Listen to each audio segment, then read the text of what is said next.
Assalamu alaikum everyone. So today we are going to start our next lecture, that is the lecture number 5 in medical billing. It's all about claim processing workflow and denials management. So in this lecture we will just see that how the claim is being processed.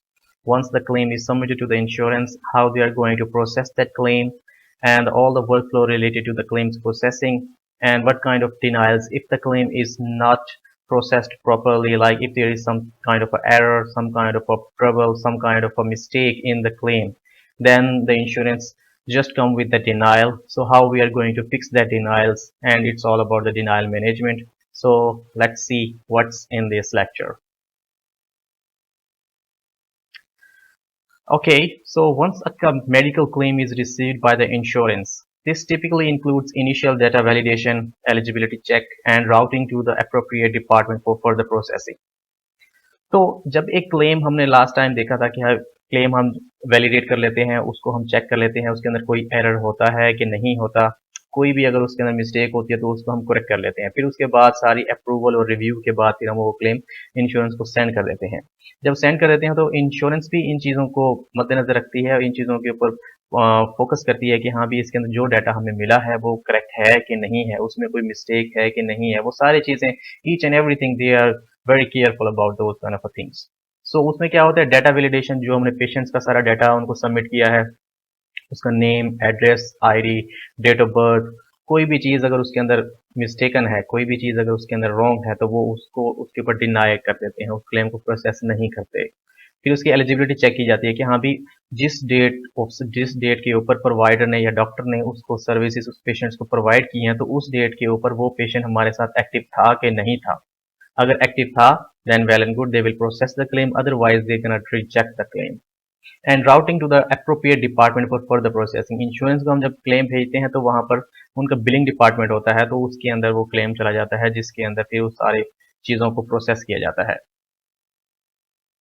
उसके अंदर बात होती है claim adjudication. Claim को process किया गया है, उस क्लेम के ऊपर क्या प्रोसीजर्स हो रहे होते हैं, क्लेम कैसे प्रोसेस हो रहा होता है। इसके अंदर देखते हैं claim adjudication which involves reviewing the claim for accuracy and compliance with the insurance plans. अब उसके अंदर क्लेम को देखा जाता है कि हाँ भी जो डाटा हमने प्रोवाइड किया है, बिलिंग कंपनी ने जो डाटा एक क्लेम पेशेंट का बनाकर इंश्योरेंस कंपनी को प्रोवाइड किया है, वो कंप्लायंस है कि नहीं है। मीन्स ये है कि जो सीपीडी कोड्स, जो डायग्नोसिस कोड्स लगाए गए हैं, वो मेडिकल रिकॉर्ड्स के मुताबिक या जो सर्विसेज प्रोवाइड की गई हैं उनके अकॉर्डिंग, वो जो सीपीडी कोड्स हैं या जो कुछ भी हमने डाटा प्रोवाइड किया वो according to the services provided है कि नहीं है। अगर ये है कि उनके अंदर कोई डायग्नोसिस कोड गलत लगे हैं, कोई मॉडिफायर गलत लगा है, कोई सीपीटी कोड गलत लगे हैं, हाँ आया कि जैसे कोई प्रोसीजर किया गया था, लाइक ये कोई सर्जरी की गई है तो वहां पर कोई और प्रोसीजर यूज किया गया है, तो ये अगर कोई चीज़ गलत होती है तो इस सारे सब चीज़ों के अंदर क्लेम एडजुडिकेशन के बाद फिर वो इस क्लेम को डिनाई कर देते हैं, अगर वो अप्रोप्रिएट नहीं होता। ठीक है। The payer evaluates the claim's validity, medical necessity and adherence to the coding guidelines. फिर वो कोडिंग में वही जैसे आप लोगों को बताया था कि हाँ भी वो देखते हैं कि हाँ भी pair evaluates the claim's validity, वो क्लेम की वैलिडिटी चेक करते हैं कि हाँ भी आया कि जो क्लेम हमारे पास आया है उसके अंदर जो हमारे पास गाइडलाइंस हैं गवर्नमेंट की तरफ से कि हाँ भी अगर ये प्रोसेस होगा, ठीक है, ये डिजीज है तो उसके ऊपर ये प्रोसीजर्स इस्तेमाल हो सकते हैं। ठीक है। तो वो चेक करते हैं, उन सारी चीज़ों को जब चेक कर रहे होते हैं कि उसके अंदर ये है कि अगर रेलेवेंस होती है, आया कि जो कोड्स यूज़ किए गए हैं वो अकॉर्डिंग टू द डायग्नोसिस हैं, तो देन दैट्स वेल गुड। ठीक है, उसको फिर क्लेम को प्रोसेस कर जाते हैं, उस क्लेम को एडजुडिकेट किया जाता है, अदरवाइज उस क्लेम को डिनाई कर देते हैं। उसके बाद होती है क्लेम स्क्रबिंग। इसके अंदर क्या चीज़ होती है claim scrubbing? The concept of claim scrubbing which is the automated process of checking claims for errors, inconsistencies and potential problems before they are send to the human reviewer. ठीक है। Scrubbing होती है कि जब एक क्लेम हम pair के पास पहुंच जाता है तो वहां पर कुछ उनके पास लाइक जैसे कोई सॉफ्टवेयर होते हैं, ठीक है, तो उसके अंदर वो ऑटोमेटिक ही उस क्लेम को प्रोसेस करते हैं कि आया कि उनके सिस्टम के अंदर जो ऑलरेडी उस पेशेंट से रिगार्डिंग डाटा है वो ठीक है कि नहीं है, जो हमने क्लेम भेजा है उसके अकॉर्डिंग अगर कोई चीज़ गलत है तो वो एट दैट एंड ही क्या कहते हैं उसको क्या कहते हैं डिनाई कर देते हैं before sending that claim to the human reviewer. Means उसके बाद कुछ जो वहाँ पर प्रोफेशनल्स होते हैं वो भी उस क्लेम को चेक करते हैं जब वो इस स्क्रबिंग से गुजर जाता है। ठीक है।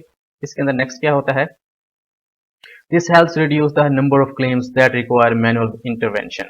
ठीक है। इससे ये होता है कि हाँ भी ऑटोमेटिक सिस्टम जो होता है उसके अंदर ये है कि जो क्लेम्स जिनके अंदर काफ़ी सारी मिस्टेक्स होती हैं या जो अकॉर्डिंग टू देयर इंफॉर्मेशन नहीं होते, जिसके अंदर इंफॉर्मेशन डिफरेंट होती है rather than being the information that is in their system, तो उससे जब डिफरेंट होती है तो उस क्लेम को ऑटोमेटिकली ही जो उनका ऑटोमेटिक सिस्टम होता है वो रिजेक्ट कर देता है, वो क्लेम वापस आ जाता है विद द डिनायल और एरर। ठीक है। तो इससे ये है कि बाद में जो लोग प्रोफेशनल्स होते हैं उनका टाइम सेव हो जाता है, ताकि ये है कि उनको मैनुअली चेक नहीं करने पड़ते क्लेम्स, और उससे ये है कि टाइम बच जाते हैं और बहुत सारी और चीज़ें चल रही होती हैं। सो नेक्स्ट इसके अंदर देखते हैं coding and documentation review. The importance of accurate medical coding and proper documentation to support the services rendered. ये बहुत ही इंपॉर्टेंट होता है कि हाँ भी जो भी medical coding and proper documentation की है वो सर्विसेज जो प्रोवाइड की गई हैं उसके अकॉर्डिंग हो। ये ना हो कि हाँ भी इस प्रोसीजर कौन सा किया गया है और उसके ऊपर जो डिजीज थी वो कोई और थी। लाइक ये है कि कह सकते हैं कोई हमने सर्जरी परफॉर्म की है, ठीक है, तो उसके जितने भी सीपीटी कोड्स थे वो लगे हुए थे उसके अंदर, लेकिन ये है कि जो डायग्नोसिस में थी उसको कोई बुखार था, उसको ट्यूबरक्लोसिस थी या कोई और चीज़ कोई और बीमारी थी। लाइक ये है कि एक बीमारी कोई और चीज़ थी, ठीक है, कोई और थी, और जो प्रोसीजर जो डॉक्टर ने टेस्ट परफॉर्म किए हैं या जो डॉक्टर ने सर्जरी की है या कुछ भी किया है तो वो बिल्कुल डिफरेंट है। तो इसमें यह है कि ये कोडिंग और डॉक्यूमेंटेशन को रिव्यू किया जाता है कि हाँ भी अकॉर्डिंग टू द डायग्नोसिस जो प्रोसीजर परफॉर्म किए जाएंगे वो अकॉर्डिंग टू द दैट हैं कि नहीं है। नेक्स्ट इसके अंदर होता है एरर्स और incomplete documentation can lead to claim denials और डिलेज। अगर इसके अंदर कोई एरर होता है, ठीक है, लाइक ये है कि कोई भी इसके अंदर इनकन्सिस्टेंसी शो की जाती है कि हाँ भी inappropriate diagnosis codes according to the CPDs लगे हुए हैं, तो वो फिर इस उन क्लेम्स के ऊपर काफ़ी टाइम लगता है रिव्यू, क्योंकि जाहिर सी बात है वो पहले स्क्रबिंग में जाएंगे, वो वहाँ से डिनाई हो जाएंगे, फिर उसके बाद दोबारा वापस क्लेम भेज दिया जाएगा, फिर उसके ऊपर अपील वगैरह की जाती हैं, तो इससे डिले होता है और डिनाइल हो जाते हैं वो क्लेम्स। उसके बाद होता है कि हाँ भी एक क्लेम डिनाई हो गया है सपोज, तो जब डिनाई हो जाता है उस क्लेम को फिर ये है कि वापस भेज दिया जाता है जहाँ से वो आया होता है, जिस बिलिंग डिपार्टमेंट से आया होता है। तो उसके अंदर जब वो वापस आ जाता है तो the steps providers can take to the appeal denied claims, ठीक है। उसके बाद फिर ये कुछ स्टेप्स होते हैं जिसके अंदर अपील्स को प्रोसेस किया जाता है, अपील बनाई जाती है कि हाँ भी हमने ये मिस्टेक की थी, हम अब इसको करेक्ट कर रहे हैं, हम आपको मेडिकल डॉक्यूमेंटेशन भी भेज रहे हैं जिसके साथ, ठीक है। उसके अंदर फिर ये होता है कि जब आप अपील एक बना लेते हैं, उस अपील को फिर ये है कि इंश्योरेंस को दोबारा सेंड किया जाता है, ठीक है। तो उसके अंदर कौन से कुछ प्रोफेशनल्स होते हैं, like in the medical billing they are called the accounts receivable department, ठीक है। इसके अंदर काफ़ी सारे प्रोफेशनल्स होते हैं जो ये काम कर रहे थे उन क्लेम्स को प्रोसेस, उनको फॉलो अप कर रहे होते हैं, ठीक है। सपोज ये है कि एक अपील आई है, इंश्योरेंस को रिसीव हो गई है, ठीक है। अब अपील कैसे बनी, अपील में ये है कि वो अपना सारा डाटा जो पेशेंट्स का करेक्ट डाटा होता है वो ऐड करते हैं, उसके बाद उसकी मेडिकल नेसेसिटी, उसके बाद उसकी मेडिकल रिकॉर्ड्स, उसके बाद अगर कोई और नेसेसरी डॉक्यूमेंट्स हैं जो इंश्योरेंस रिक्वायर करती है कि हाँ भी आया कि आप लोग जब अपील बनाएं तो उसके अंदर ये सारी चीज़ें ऐड करें, तो ये अकाउंट रिसीवेबल जो डिपार्टमेंट होता है वो ये सारा कुछ कर रहा होता है, ठीक है। AR department have to discuss the documentation and information needed to support an appeal and the timeline for submitting the appeals, ठीक है। तो वो फिर टाइम, अच्छा एक मेन चीज़ और भी होती है कि आप लोग जब अपील भेज रहे होते हैं तो उसको टाइमली फाइलिंग के अंदर ही भेजना होता है। लाइक कुछ इंश्योरेंसेस होती हैं वो कहती हैं हमें 90 दिन के अंदर अपील मिल जानी चाहिए from the date of denial, कुछ होती हैं कि हमें अपील मिल जानी चाहिए from the date of service. Mostly date of denial से ही होती है कि जब आपका क्लेम डिनाई होता है तो उस डेट से 80 दिन के अंदर, 90 दिन के अंदर, ठीक है, कुछ का 180 डेज होता है। तो इसी से हर इंश्योरेंस का डिफरेंट एक टाइम होता है कि हाँ भी इस टाइम के अंदर वो इंश्योरेंस को अपील आप लोगों की मिल जानी चाहिए, अदरवाइज वो आप लोगों की अपील भी रिजेक्ट कर देंगे ड्यू टू टाइमली फाइलिंग, ठीक है। तो इस तरीके से अपील का प्रोसेस भी किया जाता है। उसके बाद है इलेक्ट्रॉनिक रेमिटेंस एडवाइस और एक्सप्लेनेशन ऑफ बेनिफिट्स। ये चीज़ ऐसे है कि जब एक आप लोगों का क्लेम प्रोसेस हो जाता है, ठीक है, ये जस्ट मैं यहाँ पर आप लोगों को एक सिंपल सा इसका ओवरव्यू दे रहा हूँ कि हाँ भी ये इलेक्ट्रॉनिक रेमिटेंस एडवाइस क्या होती है, ये एक्सप्लेनेशन ऑफ बेनिफिट्स क्या होती है, ठीक है। इनको मोस्टली एज अ शॉर्ट हम ERA या EOB भी कहते हैं। ERA is an electronic statement that provides detailed information about how the claim was processed, including payment details and any adjustments.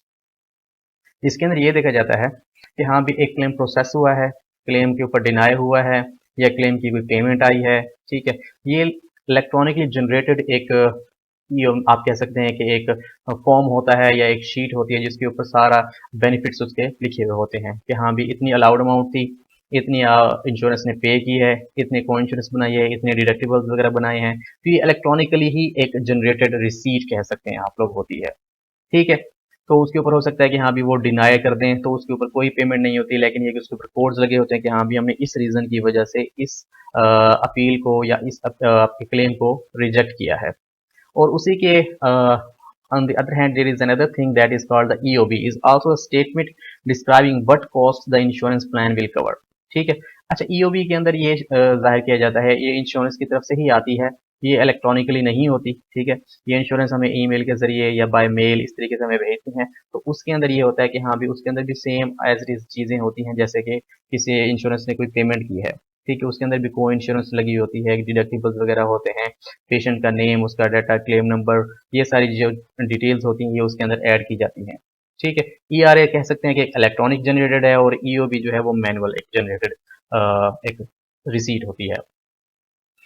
Next what we have, या तो इसको देखें कि ये एक एक्सप्लेनेशन ऑफ बेनिफिट्स है, ये मैंने गूगल से डाउनलोड की थी, तो आप लोगों के लिए कि हाँ भी आप लोगों को थोड़ा सा आइडिया हो कि इस तरीके से ईओबी जो होती है वो इस शक्ल की होती है, उसके अंदर ये चीज़ें मेंशन होती हैं। ये एक होराइजन इंश्योरेंस है, तो उसकी तरफ से ये ईओबी मिली हुई है। ठीक है, ये एक जनरल सी आई गेस फेक ईओबी है, लेकिन ये है कि इसके अंदर ये जो चीज़ें ऐड की गई हैं तो इस तरीके से ईओबी बनी हुई होती है, जिसके अंदर क्लेम समरी में देखें तो क्लेम नंबर है, पेशेंट का नेम है, रिलेशन मीन्स वो सेल खुद ही है, ग्रुप नंबर हो गया, अमाउंट जो हमने बिल की थी वो $4000 है, यूर प्लान पेड, उसके प्लान जो ने जो पे किया है वो इतनी अमाउंट है। ठीक है, तो इसके अंदर डिटेल इन्फॉर्मेशन नीचे देखें तो अमाउंट बिल्ड जितनी की गई थी वो थी, डिफरेंट सीपीटीज लगे हुए थे। ठीक है, और डेट ऑफ सर्विस लिखी हुई है, देखें आप 03/08/2021। ठीक है, amount build, amount allowed, your plan paid plan है, ये इतनी सारे पे की हैं, को पे इतना बना, को इंश्योरेंस डिडक्टिबल,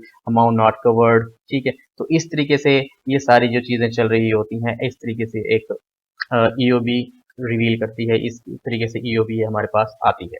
ठीक है, okay, so next what we have कि डिनायल्स मैनेजमेंट देखते हैं। डिनायल्स मैनेजमेंट के अंदर क्या चीज़ें होती हैं, इसके अंदर किस तरीके से डिनायल्स आते हैं, कौन किस किस तरह के डिनायल्स होते हैं और उनको कैसे फिक्स किया जाता है। So let's see what is in denial management. The systematic process of identifying, addressing, and preventing claim denials from insurance payers.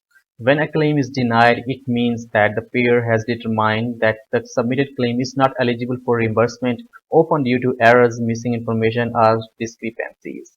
तो बेसिकली डिनायल कब होते हैं, लाइक ये है कि जब वही मैंने पहले भी डिस्कस किया है कि हाँ भी पेशेंट का कोई आपने डाटा भेजा है, उसकी आईडी गलत है, इंश्योरेंस की आईडी गलत है, उसकी इंश्योरेंस गलत है, पेशेंट उस डेट ऑफ सर्विस के ऊपर एक्टिव नहीं था उस इंश्योरेंस के साथ, उसका नेम गलत है, first name, second name, last name, उसका मिडल नेम जैसे होते हैं, तो ये गलत है, इसके अंदर कोई इशू है, डेट ऑफ बर्थ गलत है।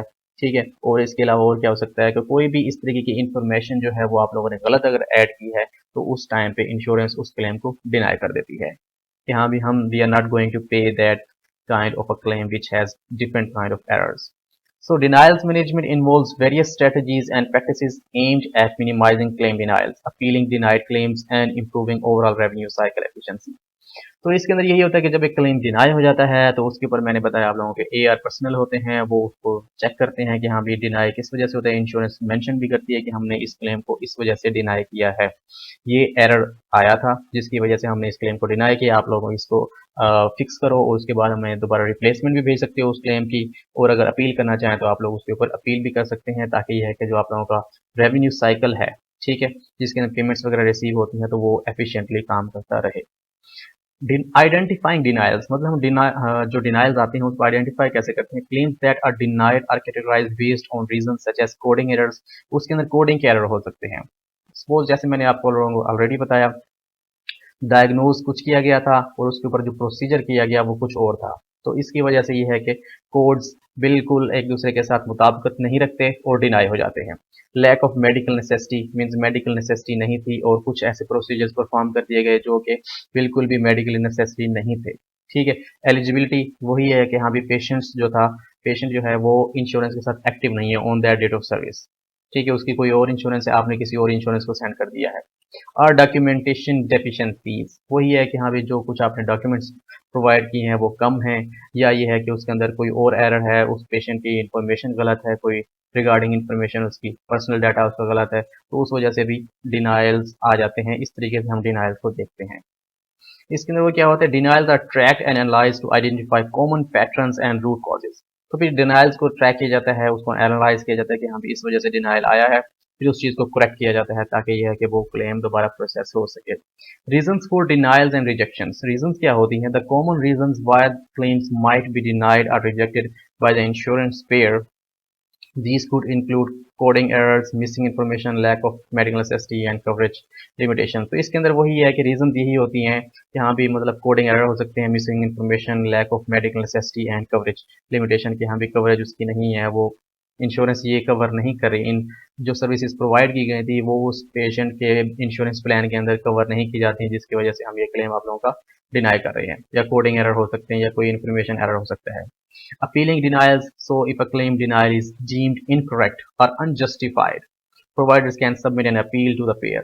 तो ये है कि अगर कोई डिनाइल आया है, ठीक है, और आप समझते हैं कि वो डिनाइल गलत है, तो आप उस चीज को अपील कर सकते हो। Appeal involve providing additional documentation और information to support the claim's validity and the necessity of the services provided. तो आप उसके अंदर मेडिकल डॉक्यूमेंट्स उसके जो पेशेंट के होते हैं वो ऐड करते हो, ठीक है, रिक्विजिशन फॉर्म होते हैं वो ऐड करते हो, और इसके अलावा जो नेसेसिटी डॉक्यूमेंटेशन जो इंश्योरेंस कहती है कि हाँ भी हमें ये प्रोवाइड किए जाएं, तो वो फिर आप लोग सब कुछ उनको प्रोवाइड करते हो ताकि आप लोगों की जो अपील है वो फॉर श्योर प्रोसेस की जाए और उसके ऊपर क्या कहते हैं काम किया जाए। टेक्नोलॉजी एंड ऑटोमेशन, इसके अंदर क्या है, डिनाइल्स मैनेजमेंट में involve using technology solutions to automate claims tracking, denial categorization and appeal processes.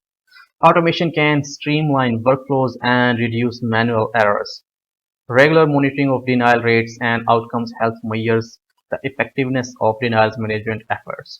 तो इसके अंदर क्या है कि कुछ टेक्नोलॉजिकल हमारे पास सॉफ्टवेयर होते हैं जो इन सब चीज़ों को देख रहे होते हैं कि हाँ भी डिनाइल किस वजह से आ रही हैं। लाइक ये है कि बार बार एक इंश्योरेंस कोई डिनाई कर रही है आपका क्लेम, तो आप उस लोग उसको देखते हो कि हाँ भी ये किस वजह से बार बार आप लोगों का क्लेम जो है वो डिनाई हो रहा है। तो उस चीज़ को फिर ओवरकम करने के लिए आप लोग सॉफ्टवेयर के अंदर कोई ऐसी पॉलिसीज बना देते हैं कि हाँ भी आया कि जब हमारा क्लेम जाए तो उसके अंदर ये चीज़ें ऐड होनी चाहिए, ये चीज़ें स्किप होनी चाहिए, ठीक है, तो उसकी कैटेगराइजेशन कर दी जाती है, ठीक है। तो इससे ये है कि जो आपका ऑटोमेटिक प्रोसेस होता है वो एक स्ट्रीम लाइन हो जाता है, वो बिल्कुल स्मूथली फिर चलने लग जाता है, बार बार वो डिनाइल्स फिर उस तरफ से नहीं आते इंश्योरेंस की तरफ से। रेगुलर मॉनिटरिंग की जाती है कि हाँ भी ताकि यह है कि डिनाइल्स का जो रेट है वो कम किया जा सके। इसके अंदर काफ़ी सारे सॉफ्टवेयर होते हैं जो ऑटोमेटिक, या जैसे हमारा एक क्लियरिंग हाउस था, तो उसमें जब क्लेम भेजा जाता है तो क्लेम इंश्योरेंस को भेजने से पहले हम खुद भी रिव्यू करते हैं, क्लियरिंग हाउस भी रिव्यू करता है, ठीक है। तो जो क्लियरिंग हाउस लाइक एक सॉफ्टवेयर हमारे पास जो होते हैं वो बेसिकली अपने उनके पास जो ऑलरेडी डाटा होता है उसमें चेक करते हैं कि हाँ भी इस क्लेम के अंदर कोई इन्फॉर्मेशन रिगार्डिंग कोडिंग एरर है या कोई इन्फॉर्मेशन रिगार्डिंग द पेशेंट कोई गलत है, तो उसको चेक करते हैं, तो वो उसको इंश्योरेंस को भेजने से पहले ही वो बता देते हैं कि हाँ भी इसके अंदर ये मसला है, तो आप इसको करेक्ट करो, उसके बाद ये है कि आप इंश्योरेंस को सेंड कर सकते हो। डिनाइल्स मैनेजमेंट में एक चीज और डिस्कस कर लेते हैं। Denials management is a critical aspect of revenue cycle management as denied claims can lead to delayed revenue, increased administrative costs and disruptions in the cash flow. जाहिर सी बात है जब डिनाइल आएगा, आप लोग कुछ क्लेम्स बिल कर रहे हो इंश्योरेंस को और उसके ऊपर बार बार डिनाइल्स आ रहे हैं, और एक क्लेम के ऊपर नहीं काफ़ी सारे क्लेम्स के ऊपर डिनाइल आ रहे हैं, और जाहिर सी बात है जब डिनाई होगा क्लेम तो आप लोगों को पेमेंट नहीं मिलेगी, पेमेंट नहीं मिलेगी तो जाहिर सी बात है जो आपका एडमिनिस्ट्रेटिव कॉस्ट होती हैं, जो पर्सनल जो प्रोफेशनल उसके अंदर जो एम्प्लॉयज़ काम कर रहे होते हैं, तो ये काफ़ी डिफिकल्ट हो जाता है एक बिलिंग कंपनी के लिए कि फिर उनको जाहिर सी बात है सैलरीज कैसे मिलेंगी, उनको हम कैसे पे करेंगे जो वहाँ पर काम कर रहे होते हैं। By effectively managing denials and implementing proactive strategies, healthcare organizations can optimize their revenue and minimize the impact of denied claims on their financial health। तो यही है कि हाँ भी डिनाइल्स को इफेक्टिवली ही मैनेज किया जाता है कि हाँ भी डिनाइल्स जितने भी आते हैं उनको टाइमली पहले तो ये है कि अपने हैंड के ऊपर ही उनको चेक कर लिया जाए कि हाँ भी इसके अंदर ये इश्यूज थे वो हमने क्लियर कर दिए, क्लियरिंग हाउस भी चेक करता है कि हाँ भी इस क्लेम के अंदर ये इश्यूज हैं, तो उसके बाद ये है कि फिर वो इन द एंड जब अप्रूव हो जाता है, रिव्यू कर दिया जाता है क्लेम, हो सकता है कुछ चीज़ें उसके अंदर रह जाती हैं, but most of the time आप लोग जाहिर सी बात है प्रोफेशनल्स होते हैं इस काम के अंदर, तो वो सब चीज़ों को नोटिस कर रहे होते हैं कि हाँ भी आया कि इसके अंदर ये मसला था, ये मसला था। एलिजिबिलिटी पहले चेक कर ली जाती है, पेशेंट्स का एड्रेस, पेशेंट का डाटा, जितना भी डेट ऑफ बर्थ, नेम, उनका सब चेक कर लिए जाते हैं। फिर भी अगर कुछ रह जाता है तो ये है कि जो क्लियरिंग हाउस होता है या जो सॉफ्टवेयर होते हैं वो आपको अलर्ट करते हैं जहाँ भी आया कि इसके अंदर ये मसला है, आप इसको करेक्ट कर लो before sending the claim to the insurance. ठीक है। So this was all about the claims process flow and the denial management. So this is the lecture number 5. After that, we are going to cover the payment posting and payment receiving lecture in the next lecture. So hope you guys have learned a little bit with this of my effort. So if you guys have any queries, confusions, questions, then you guys can ask me anytime, anywhere. Thank you so much. अपना ख्याल रखिएगा। अल्लाह हाफिज।